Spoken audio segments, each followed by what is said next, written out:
সামনে সরস্বতী পুজো গেল, এবার আসছে ভ্যালেন্টাইন্স ডে। কার কার গার্লফ্রেন্ড হয়েছে জানিও। কিন্তু আমি এখানে একটা মুভি নিয়ে এসেছি, যেখানে মুভির হিরো তার দিদিমার শ্রাদ্ধের সময় একটা মেয়েকে পটাতে যায়। সেই মেয়ের পেছন করতে করতে তার বাথরুমে উঁকি মেরে দেখে তার দিদা রয়েছে।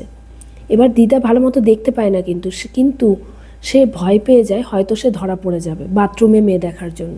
তাই সে অ্যাক্টিং করে গ্রামবাসীদের কাছে তার ওপর ভূত ভর করেছে। কিন্তু এই অ্যাক্টিংই তার জীবনে ঝড় বয়ে নিয়ে আসে। তার সাথে এরপর যা যা হতে থাকে তা সে কল্পনাও করতে পারেনি। একজন ওঝাকে ডাকিয়ে আনে, সে তাকে এমন রিচুয়াল বলে গ্রামবাসীদের করতে যে সে নিজেই বলে আমার মধ্যে ভূত নেই।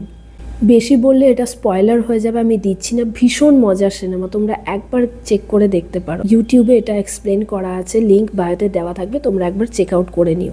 এই মুভিটি জিও হটস্টারে আছে, কিন্তু সাউথের ল্যাঙ্গুয়েজে আছে, হিন্দিতে রিলিজ হয়নি। এর রিমেকও আসতে চলেছে, যা হয়তো রাজকুমার রাওই করবে। ভালো লাগলে আমার ভিডিওটি শেয়ার করে দিও আর আমাকে ফলো করে নিও।